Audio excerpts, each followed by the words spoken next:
मुंबईमध्ये सकाळपासून मुसळधार पाऊस कोसळतो आहे आणि याचा थेट परिणाम आपण जर बघितलं तर सखल भागांमध्ये बसलेला आपल्याला पाहायला मिळतो आहे।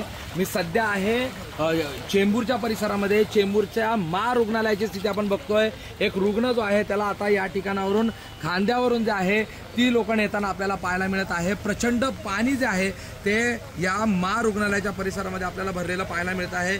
एकूणच जर स्थिती बघितली तर रुग्णालय हे मुंबई महानगरपालिकेचं रुग्णालय आहे।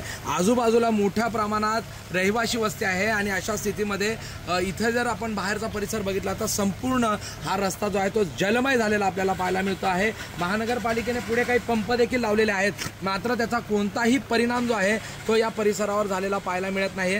मोठा सखल भाग जो आहे तो या ठिकाणी आहे आणि अशा स्थितीमध्ये जर आपण बघितलं तर मोठ्या प्रमाणात रुग्णांना जे आहे त्रासाला सामोरं जावं लागतं आहे। इथून जे रुग्ण शेकडोच्या संख्येने महारुग्णालयामध्ये नेहमी रुग्ण येत असतात आणि सध्या जर स्थिती बघितली तर सकाळपासून झालेल्या पावसामुळे प्रचंड पाणी जे आहे ते या सगळ्या परिसरामध्ये भरलेलं आहे। रुग्णालयाला देखील जे आहे तलावाचे स्वरूप आलेलं पाहायला मिळतं आणि यामुळे रुग्णांना मात्र इथून रुग्णालयात जाण्यासाठी जो मार्ग आहे तिथे मोठ्या त्रासाला सामोरं जावं लागतं आहे। प्रशांत बडे, एबीपी माझा, मुंबई।